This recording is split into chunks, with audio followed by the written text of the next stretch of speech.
ಸ್ನೇಹಿತರೆ, ಎಲ್ರಿಗೂ ನಮಸ್ಕಾರ.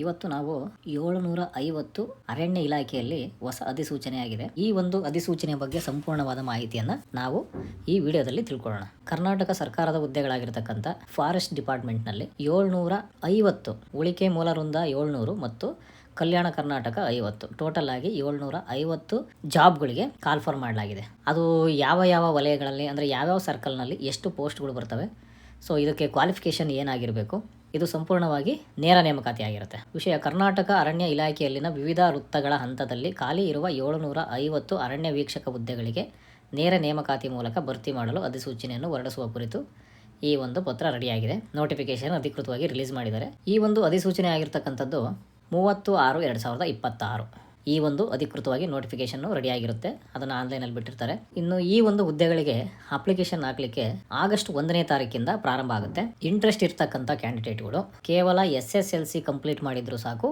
ಈ ಹುದ್ದೆಗಳಿಗೆ ಡೈರೆಕ್ಟಾಗಿ ಅಪ್ಲಿಕೇಶನನ್ನು ಹಾಕ್ಬೋದು. ಸರ್ಕಾರಿ ಹುದ್ದೆಗಳಾಗಿರ್ತವೆ 750 ಪ್ಲಸ್ 25 ಬ್ಯಾಕ್ಲಾಗು 775 750 ಖಾಲಿ ಹುದ್ದೆಗಳು, 25 ಬ್ಯಾಕ್ಲಾಗ್ ಹುದ್ದೆಗಳು ಅಂತ ಕೊಟ್ಟಿದ್ದಾರೆ. ಇಲ್ಲಿ ಈ ಬೆಂಗಳೂರು ವೃತ್ತ ಅಂದರೆ ಬೆಂಗಳೂರು ಸರ್ಕಲ್ನಲ್ಲಿ ಟೋಟಲ್ಲು ನಿಮಗೆ ಬೆಂಗಳೂರು ಸರ್ಕಲ್ನಲ್ಲಿ 70 ಖಾಲಿ ಹುದ್ದೆಗಳನ್ನ ಭರ್ತಿ ಮಾಡಲಿಕ್ಕೆ ಅವಕಾಶವನ್ನು ಮಾಡಿಕೊಡಲಾಗಿದೆ. 70 ಪೋಸ್ಟ್ ಖಾಲಿ ಇದೆ, ಅಪ್ಲಿಕೇಶನ್ ಹಾಕ್ಬೋದು. ನೆಕ್ಸ್ಟ್ ಬೆಳಗಾವಿ ಸರ್ಕಲ್ನಲ್ಲಿ 42 ಇದಾವೆ. ನೆಕ್ಸ್ಟ್ ಸರ್ಕಲ್ ಬಂದು ಬಳ್ಳಾರಿ ಸರ್ಕಲ್ನಲ್ಲಿ ಒಟ್ಟು ಬಳ್ಳಾರಿ ವಿಭಾಗದಲ್ಲಿ 17 ಇದಾವೆ. ನೆಕ್ಸ್ಟ್ ಚಾಮರಾಜನಗರ ಸರ್ಕಲ್ನಲ್ಲಿ 169 ಪೋಸ್ಟ್ ಇದೆ. ಟೋಟಲ್ ಚಿಕ್ಕಮಗಳೂರು ಸರ್ಕಲ್ನಲ್ಲಿ 56 ಪೋಸ್ಟ್ ಇದೆ. ಟೋಟಲ್ ಧಾರವಾಡ ಸರ್ಕಲ್ನಲ್ಲಿ ನಿಮಗೆ 12 ಪೋಸ್ಟ್ ಖಾಲಿ ಇದೆ. ನೆಕ್ಸ್ಟ್ ಹಾಸನ್ ಸರ್ಕಲ್ ನೋಡೋಣ. ಟು ಹಾಸನ್ ಸರ್ಕಲ್ನಲ್ಲಿ 30 ಪೋಸ್ಟ್ ಖಾಲಿ ಇದೆ. ಕೆನರಾ ಸರ್ಕಲ್ನಲ್ಲಿ ನೋಡೋದಾದ್ರೆ ಟೋಟಲ್ ಕೆನರಾ ಸರ್ಕಲ್ನಲ್ಲಿ 60 ಪೋಸ್ಟ್ ಖಾಲಿ ಇದೆ. ಕೊಡಗುನಲ್ಲಿ ನೋಡೋಣ. ಕೊಡಗು ಸರ್ಕಲ್ನಲ್ಲಿ ಟೋಟಲ್ ಕೊಡಗು ಸರ್ಕಲ್ನಲ್ಲಿ 32 ಪೋಸ್ಟು. ನೆಕ್ಸ್ಟ್ ಕಲಬುರಗಿ ವಿಭಾಗದಲ್ಲಿ ನೋಡೋದಾದ್ರೆ ನಾನ್ ಹೈದರಾಬಾದ್ ಕರ್ನಾಟಕ ಇದೆ, ಒಟ್ಟು 4. ಹೈದರಾಬಾದ್ ಕರ್ನಾಟಕದವ್ರಿಗೆ ಮಾತ್ರ ಇದು ಅವಕಾಶ ಆಗಿರುತ್ತೆ, 4 ಪೋಸ್ಟು. ನೆಕ್ಸ್ಟ್ ಮಂಗಳೂರು ಸರ್ಕಲ್ನಲ್ಲಿ 54 ಪೋಸ್ಟು ಖಾಲಿ ಇದೆ. ನೆಕ್ಸ್ಟ್ ಮೈಸೂರು ಸರ್ಕಲ್ಗೆ ಬಂದರೆ 120 ಇದಾವೆ ಟೋಟಲ್ಲು. ನೆಕ್ಸ್ಟ್ ಶಿವಮೊಗ್ಗ ವಿಭಾಗದಲ್ಲಿ 11, ಭದ್ರಾವತಿ ವಿಭಾಗದಲ್ಲಿ 13, ಸಾಗರ ವಿಭಾಗದಲ್ಲಿ 7, ಶಿವಮೊಗ್ಗದಲ್ಲಿ 5, ಸಂಶೋಧನಾ ಕೇಂದ್ರ ಶಿವಮೊಗ್ಗದಲ್ಲಿ 2. ಒಟ್ಟು ನಿಮಗೆ ಶಿವಮೊಗ್ಗ ಸರ್ಕಲ್ನಲ್ಲಿ 38 ಪೋಸ್ಟು. ಸೊ ಟೋಟಲು 13 ಸರ್ಕಲ್ಲಿಂದ ನಿಮಗೆ 700 ನಾನ್ ಹೈದರಾಬಾದ್ ಕರ್ನಾಟಕ, 50 ಹೈದರಾಬಾದ್ ಕರ್ನಾಟಕದಲ್ಲಿ 4 ಕಲಬುರಗಿ ವಿಭಾಗಕ್ಕೆ ಬಂದಿದ್ದಾವೆ. ಒಟ್ಟು ಇಲ್ಲಿ 46 ಬಳ್ಳಾರಿ ವಿಭಾಗಕ್ಕೆ ಬಂದಿದ್ದಾವೆ. ಬೆಂಗಳೂರು, ಚಾಮರಾಜನಗರ, ಚಿಕ್ಕಮಗಳೂರು, ಕೆನರಾ, ಕೊಡಗು, ಮಂಗಳೂರು, ಮೈಸೂರು ಮತ್ತು ಶಿವಮೊಗ್ಗ ವೃತ್ತಗಳ ವಿಭಾಗಗಳಿಗೆ ಸಂಬಂಧಿಸಿದಂತೆ ಅರಣ್ಯ ಪ್ರದೇಶಗಳಲ್ಲಿ ಸ್ಥಳೀಯ ಅರಣ್ಯ ಬುಡಕಟ್ಟು ಅಂದರೆ ಲೋಕಲ್ ಫಾರೆಸ್ಟ್ ಡಿವೆಲ್ಲಿಂಗ್ ಟ್ರೈಬ್ಸ್ ಜನಾಂಗದವರು ವಾಸಿಸುತ್ತಿದ್ದು ಪ್ರಸ್ತುತ ಚಾಲ್ತಿಯಲ್ಲಿರುವ ವೃಂದ ಮತ್ತು ನೇಮಕಾತಿ ನಿಯಮಗಳನ್ವಯ 50% ಅರಣ್ಯ ವೀಕ್ಷಕ ಹುದ್ದೆಗಳನ್ನು ಅಂದರೆ 50% ಈ ಒಂದು ಲೋಕಲ್ ಫಾರೆಸ್ಟ್ ಡಿವೆಲ್ಲಿಂಗ್ ಟ್ರೈಬ್ಸ್ ಅನ್ನೋ ಏನು ಒಂದು ಜನಾಂಗ ಇದೆಯಲ್ಲ, ಇದಕ್ಕೆ 50% ರಿಸರ್ವೇಷನ್ ಕೊಡಲಾಗಿದೆ. ಸೊ ಅಂಥ ಕ್ಯಾಸ್ಟಿಗೆ ಸಂಬಂಧಪಟ್ಟವರು ಅಪ್ಲಿಕೇಶನನ್ನು ಹಾಕಿದ್ರೆ 100% ನಿಮಗೆ ಅದರಲ್ಲೂ ನೇರ ನೇಮಕಾತಿ ಆಗಿರೋದರಿಂದ 100% ಕೆಲಸ ಗ್ಯಾರಂಟಿ ಆಗುವ ಎಲ್ಲ ಲಕ್ಷಣಗಳು ಕಾಣ್ತಾ ಇದೆ. ನೆಕ್ಸ್ಟು ಅಪ್ಲಿಕೇಶನ್ ಡೇಟ್ ನೋಡೋಣ.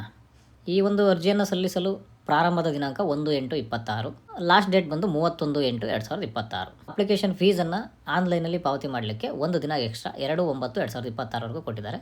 ಜನರಲ್ಲು ಮತ್ತು ಪ್ರವರ್ಗ 2A 2B 3A ಮತ್ತು 3B ಅಂದರೆ OBC ಮತ್ತು ಜನರಲ್ ಕ್ಯಾಟಗರಿನವರಿಗೆ ಪುರುಷ ಅಭ್ಯರ್ಥಿಗಳಿಗೆ 200 ರೂಪಾಯಿ, ಮಹಿಳಾ ಅಭ್ಯರ್ಥಿ ಅಥವಾ ತೃತೀಯ ಲಿಂಗ ಅಭ್ಯರ್ಥಿಗಳಿಗೆ 100 ರೂಪಾಯಿ ಇರುತ್ತೆ. ಇದು ಜನರಲ್ಲು ಮತ್ತು OBCನವರಿಗೆ. ನೆಕ್ಸ್ಟ್ SC ಮತ್ತು STನವರಿಗೆ ಪುರುಷ ಅಭ್ಯರ್ಥಿಗಳಿಗೆ 100 ರೂಪಾಯಿ ಇರುತ್ತೆ, ಮಹಿಳಾ ಅಭ್ಯರ್ಥಿ ಮತ್ತು ತೃತೀಯ ಲಿಂಗ ಅಭ್ಯರ್ಥಿಗಳಿಗೆ 50 ರೂಪಾಯಿ ಇರುತ್ತೆ. ನೆಕ್ಸ್ಟ್ ಅಂಗವಿಕಲ ಅಭ್ಯರ್ಥಿಗಳಿಗೆ ಅಂದರೆ ಯಾರಾದರೂ ಎಲಿಜಿಬಲ್ ಇದ್ದು ಹ್ಯಾಂಡಿಕ್ಯಾಪ್ ಪರ್ಸನ್ ಅಪ್ಲಿಕೇಶನ್ ಹಾಕೋದಾದರೆ ಸೊ ಅವ್ರಿಗೆ ಫ್ರೀ ಆಫ್ ಕಾಸ್ಟ್ ಇರುತ್ತೆ, ಯಾವುದೇ ರೀತಿ ಅರ್ಜಿ ಶುಲ್ಕ ಇರೋದಿಲ್ಲ, ವಿನಾಯಿತಿ ಕೊಡಲಾಗಿದೆ. ಅಪ್ಲಿಕೇಶನನ್ನು ನೀವು ಆನ್ಲೈನಲ್ಲಿ ಅಪ್ಲಿಕೇಶನ್ ಹಾಕಬೇಕಾಗುತ್ತೆ, ಯಾವುದೇ ರೀತಿ ಆಫ್ಲೈನ್ ಇಲ್ಲ.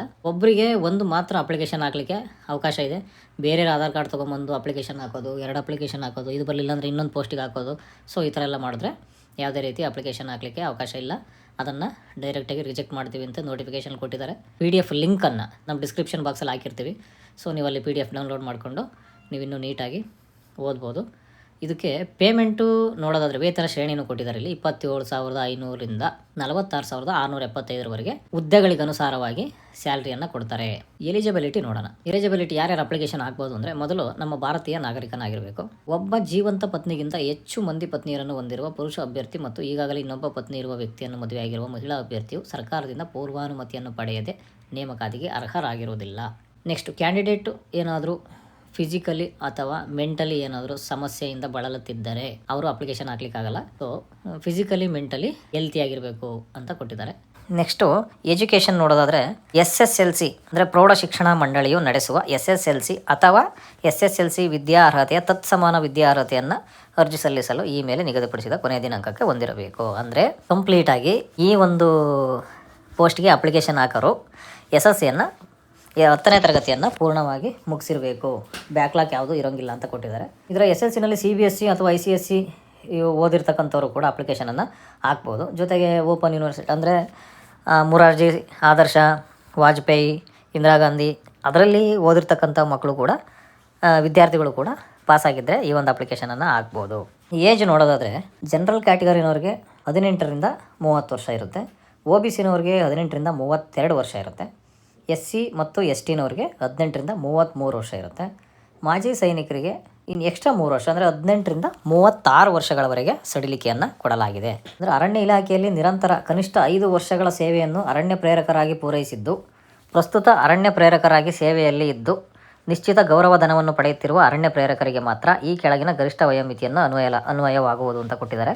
ಸಾಮಾನ್ಯ ಅಭ್ಯರ್ಥಿಗೆ 40 ವರ್ಷ, OBCನವ್ರಿಗೆ 42, SC STನವ್ರಿಗೆ 43. ನೆಕ್ಸ್ಟು ಆನ್ಲೈನ್ ಸೆಲೆಕ್ಷನ್ ಪ್ರೋಸೆಸ್ಸನ್ನು ಇಲ್ಲಿ ನೋಟಿಫಿಕೇಷನಲ್ಲಿ ಕೊಟ್ಟಿದ್ದಾರೆ. ನೇಮಕಾತಿ ಅಥವಾ ಆಯ್ಕೆ ವಿಧಾನ ನೋಡೋದಾದರೆ ಆನ್ಲೈನ್ನಲ್ಲಿ ಸ್ವೀಕೃತವಾದ ಅರ್ಜಿಗಳಲ್ಲಿ ಅಭ್ಯರ್ಥಿಗಳು ಭರ್ತಿ ಮಾಡಿರುವ ಮಾಹಿತಿ ಅಥವಾ ವಿವರಗಳ ಆಧಾರದನ್ವಯ ಆಯ್ಕೆ ಪ್ರಾಧಿಕಾರವು ಅಭ್ಯರ್ಥಿಗಳು SSLC ಅಥವಾ SSLC ವಿದ್ಯಾರ್ಹತೆಯ ತತ್ಸಮಾನ ವಿದ್ಯಾರ್ಹತೆಯಲ್ಲಿ ಗಳಿಸಿದ ಅಂಕಗಳ ಆಧಾರದ ಮೇಲೆ 1:20 ಅಂದರೆ ಒಂದು ಹುದ್ದೆಗೆ 20 ಅಭ್ಯರ್ಥಿಗಳು ಈ ಒಂದು ಅನುಪಾತದಲ್ಲಿ ಶಾರೀರಿಕ ಮಾನದಂಡಗಳ ಪರೀಕ್ಷೆ ಅಂದರೆ ಫಿಸಿಕಲ್ ಸ್ಟ್ಯಾಂಡರ್ಡ್ ಟೆಸ್ಟು, ದೈಹಿಕ ತಾಳ್ವಿಕೆ ಪರೀಕ್ಷೆ ಫಿಸಿಕಲ್ ಎಂಡೋರ್ಸ್ಮೆಂಟ್ ಟೆಸ್ಟು ಮತ್ತು ದೈಹಿಕ ಕಾರ್ಯ ಸಾಮರ್ಥ್ಯತೆ ಅಂದರೆ ಫಿಸಿಕಲ್ ಎಫಿಷಿಯನ್ಸಿ ಟೆಸ್ಟು, ಈ 3 ಪರೀಕ್ಷೆಗಾಗಿ ಅಭ್ಯರ್ಥಿಗಳ ವೃತ್ತ ಮಟ್ಟದ ಅರ್ಹತಾ ಪಟ್ಟಿಯನ್ನು ಸಿದ್ಧಪಡಿಸಿ ಪರೀಕ್ಷೆಗಳ ಕುರಿತು ದಿನಾಂಕವನ್ನು ಕಾಲಕಾಲಕ್ಕೆ ಕರ್ನಾಟಕ ಅರಣ್ಯ ಇಲಾಖೆಯ ಅಧಿಕೃತ ಜಾಲತಾಣದಲ್ಲಿ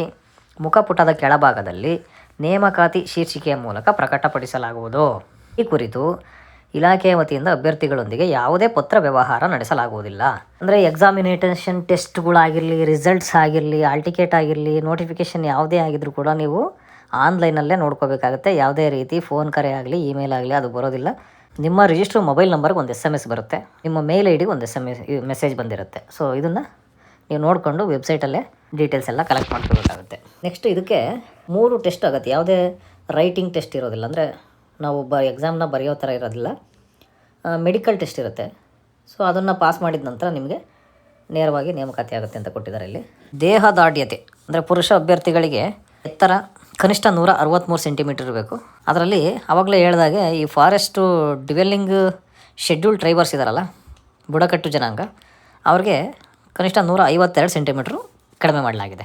ಎದೆ ಸುತ್ತಳತೆ ಬಂದು ಸಾಮಾನ್ಯ ಸ್ಥಿತಿಯಲ್ಲಿ 79 ಸೆಂಟಿಮೀಟರು, ಈ ಬುಡಕಟ್ಟು ಜನಾಂಗದವ್ರಿಗೆ 74 ಸೆಂಟಿಮೀಟರು. ಅಂದರೆ ಎದೆ ಕನಿಷ್ಠ ಹಿಗ್ಗುವಿಕೆ ಅಂದರೆ ನಾವು ಉಸಿರು ಎಳ್ಕೊಂಡು ಹೆಸರು ಬಿಟ್ಟಾಗ ಮಿನಿಮಮ್ 5 ಸೆಂಟಿಮೀಟ್ರು ಅದು ಜಾಸ್ತಿ ಕಡಿಮೆ ಆಗಬೇಕು. ಸೊ ಆ ರೀತಿ ಇರುತ್ತೆ. ಅದು ಬುಡಕಟ್ಟು ಜನಾಂಗದವ್ರಿಗೂ ಅಷ್ಟೇ ಇದೆ, ಸೇಮು. ಜನರಲ್ಲು ಮತ್ತು SC STನವ್ರಿಗೂ ಅದೇ ಥರ ಇದೆ. ಇದು ಪುರುಷ ಅಭ್ಯರ್ಥಿಗಳಿಗೆ ಮಾತ್ರ ಅನ್ವಯ ಆಗುತ್ತೆ. ನೆಕ್ಸ್ಟ್ ಮಹಿಳಾ ಅಭ್ಯರ್ಥಿಗಳಿಗೆ ಎತ್ತರ 150 ಸೆಂಟಿಮೀಟರು, ಇನ್ನು ಟ್ರೈಬ್ಸ್ನವ್ರಿಗೆ 145, ಅವ್ರಿಗೆ 10 ಸೆಂಟಿಮೀಟರ್ ಕಡಿಮೆ ಮಾಡಲಾಗಿದೆ. ಕನಿಷ್ಠ ಮಿನಿಮಮ್ಮು ವೆಯ್ಟು 40 kg ಇರಬೇಕಾಗುತ್ತೆ ಮಹಿಳಾ ಅಭ್ಯರ್ಥಿಗಳು.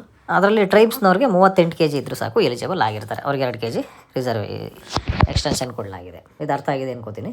SSLCನಲ್ಲಿ ಪರ್ಸೆಂಟೇಜ್ ಆಧಾರದ ಮೇಲೆ ಒಂದು ಸೆಲೆಕ್ಷನ್ ಪಟ್ಟಿನ ತಯಾರು ಮಾಡ್ಕೊತಾರೆ. ಸೊ ಅದರಲ್ಲಿ ಒಂದು ನಿಮಗೆ ಈಗ ಹೇಳಿದ್ವಲ್ಲ ದೈಹಿಕ ಪರೀಕ್ಷೆ ಅಂದರೆ ಹೈಟು, ವೆಯ್ಟು, ಚೆಸ್ಟು, ಇದನ್ನು ಆ ಅಭ್ಯರ್ಥಿಗಳಿಗೆ ಚೆಕ್ ಮಾಡಲಾಗುತ್ತೆ. ಅದರಲ್ಲಿ ಪಾಸಾಗಿದ್ದರೆ ಅದನ್ನು ಲಿಸ್ಟ್ ಔಟ್ ಮಾಡ್ಕೊಂಡು ನೆಕ್ಸ್ಟು ಇದನ್ನು ಟೆಸ್ಟ್ ಮಾಡ್ತಾರೆ. ಅದು ದೃಷ್ಟಿ ಸಾಮರ್ಥ್ಯ IVGಯನ್ನು ಕಂಪಲ್ಸರಿಯಾಗಿ ಇದೊಂದು ಟೆಸ್ಟು ಕಂಪಲ್ಸರಿಯಾಗಿ ಮಾಡಲಾಗುತ್ತೆ ಫಾರೆಸ್ಟು ಡಿಪಾರ್ಟ್ಮೆಂಟಿಗೆ ಮತ್ತು ರೈಲ್ವೆ ಡಿಪಾರ್ಟ್ಮೆಂಟು ಎರಡಕ್ಕೂ ಕೂಡ. ಈ ಒಂದು ದೃಷ್ಟಿ ಸಾಮರ್ಥ್ಯ ಪರೀಕ್ಷೆ ತುಂಬ ಇಂಪಾರ್ಟೆಂಟು. ದೃಷ್ಟಿ ಸಾಮರ್ಥ್ಯ ಪರೀಕ್ಷೆ ಇರುತ್ತೆ. ಅದಾದ ನಂತರ ಶ್ರವಣ ಪರೀಕ್ಷೆ ಇರುತ್ತೆ, ಕಿವಿ ಟೆಸ್ಟು, ಕಣ್ ಟೆಸ್ಟು ಮತ್ತು ಕಿವಿ ಟೆಸ್ಟ್ ಇರುತ್ತೆ. ಇವೆರಡರಲ್ಲೂ ಪಾಸ್ ಆಗಬೇಕಾಗುತ್ತೆ.